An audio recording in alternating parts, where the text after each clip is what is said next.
A few years ago, Ford and GM couldn't stop bragging about their elaborate EV future, but those plans have come crashing down before their very own eyes. Not only have these battery-powered vehicles proven to be far worse for the environment in the long run, but the general public has utterly refused to buy them in the first place, resulting in both GM and Ford EVs rotting on dealership floors. But what has led to this downfall? Why have Ford, GM, and dozens of other automakers been struggling to get EVs out their doors? The demand for EVs has started falling flat on their face across the globe, and in the United States, GM and Ford have felt the biggest impact. In January, the Blue Oval Company reported that they only sold 4,674 EVs compared to the 5,247 examples they sold during the same period just 12 months before. This indicates an alarming 11% drop in sales year over year, and the profit margins have also been slimmer than ever before. Things have been so drastic that the production of the F-150 Lightning, which was once one of the most anticipated electric vehicles in history, had been cut in half for the 2024 model year. Do you remember the backlash Ford faced when they launched an electric SUV with a Mustang badge slapped on the front? The fate of that controversial Mustang Mach-E is even more dire, with its aged design and subpar powertrain, which is struggling to keep up with the new kids on the block that have been flooding the market for the past few years. The story only gets scarier when you look at the General Motors side of the camp, where sales by nearly 4,000 units. GM sold a record 20,000 EVs in the first quarter of 2023, but only 16,425 examples have been able to find homes in the Q1 of 2024. Although the company says that the discontinuation of the popular Bolt EV played a large role in this drop in sales, we feel there is something more sinister going on behind the scenes. It is safe to say that the Bolt was GM's breadwinner, with 7,040 units being sold before production came to an end last December. Following the Bolt reaching the end of its production, the company banked heavily on the fancy Cadillac Lyriq and the Chevrolet Blazer EV to lead the charge in their EV efforts, and to say that both models have been underdelivered would be an understatement. Only 600 Blazer EVs were sold in the first quarter of the year, with the Silverado EV work truck having a mere 1,000 sales and the Bright Drop delivery van making up for 256 sales. Compare this to the company's gasoline-powered pickup trucks, which sold 197,000 examples for the best first quarter in the company's recent history since 2020, and it becomes evident why GM's heart doesn't seem to be in the electric side of the garage anymore. With even the biggest players in the industry struggling with their EVs, it's no wonder that the Silicon Valley EV startups that popped up out of nowhere in the past few years have faced a monumental challenge to keep food on their tables. Take a look at the numbers. Rivian Automotive Incorporated, a startup that garnered a lot of hype with their futuristic RIT pickup and its SUV counterpart, the R1S, delivered just 13,588 vehicles in the first quarter, meeting expectations, but still a far cry from what they were aiming to do: humiliate established automakers in the EV game. Kia Corporation, a household name that had taken a keen interest in battery-powered transportation, saw a 2% dip in overall sales year over year, but even their biggest gamble to date, the all-electric EV9 SUV, only managed an 88% increase in EV sales compared to the previous year. Kia's next-door neighbor, Hyundai,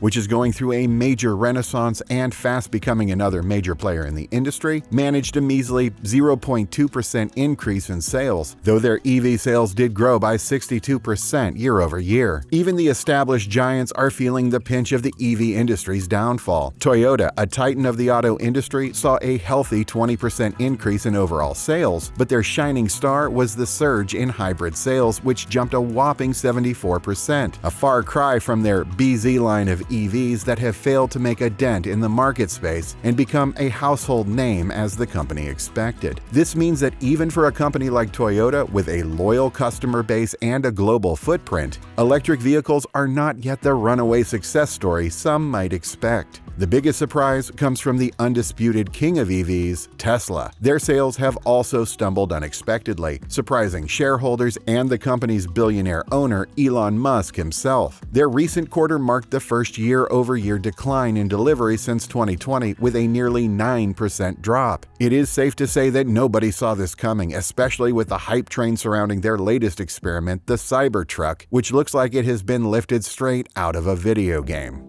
Focusing our attention back on the two biggest victims, General Motors and Ford, it becomes obvious that not one but several reasons have caused the downfall of their EV efforts. And among these issues, poor range takes center stage. This is a major sticking point for GM and Ford. Both manufacturers have been criticized for not offering a competitive range on any of their electric vehicles.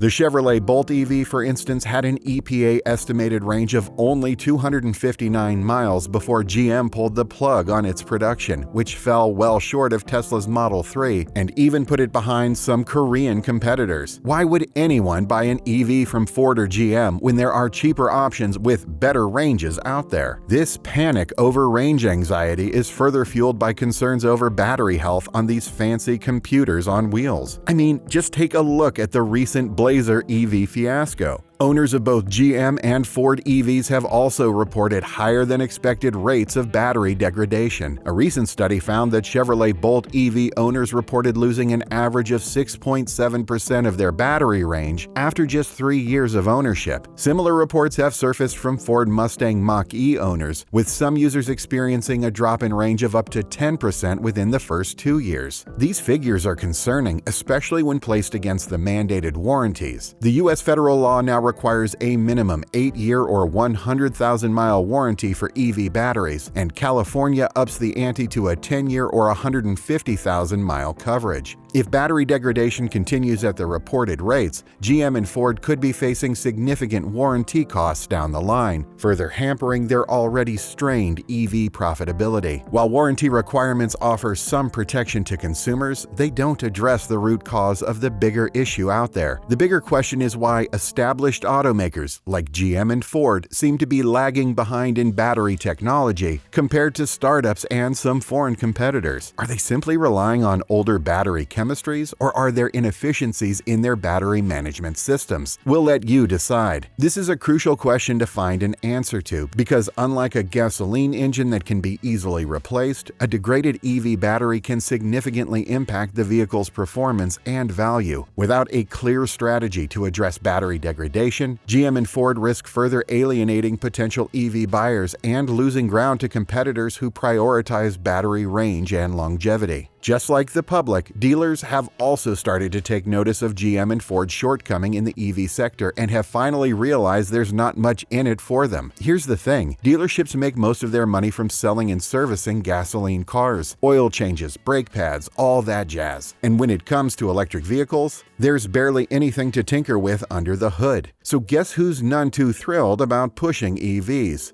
The dealers themselves. There have been some reports about dealerships trying to make buying EVs difficult for customers just so that they can sell a gasoline car to them and keep milking it for years to come with maintenance bills. So, is there an answer? And if so, what is it? Well, Tesla's success with its direct sales model is pretty undeniable and has helped the company grow in leaps and bounds in the past few years. But for companies like GM and Ford, who are saddled with these dealer networks, taking things digital and direct to the buyers is not that simple. While it is true that they are letting go of their old ways and trying some workarounds like focusing more on digital sales platforms and trying out new sales models, the jury's still out on how effective that will be. The clock is ticking though. If GM and Ford can't figure out how to address these battery concerns and dealer resistance, they're going to get smoked by Tesla and other EV-focused companies. But even that's in the air considering where the industry is heading. Public backlash on EVs is getting more heated than ever, and if things continue to go down this path, it might spell the end for GM and Ford. A silver lining might exist in the form of innovation. Ford's recent announcement of an $11.4 billion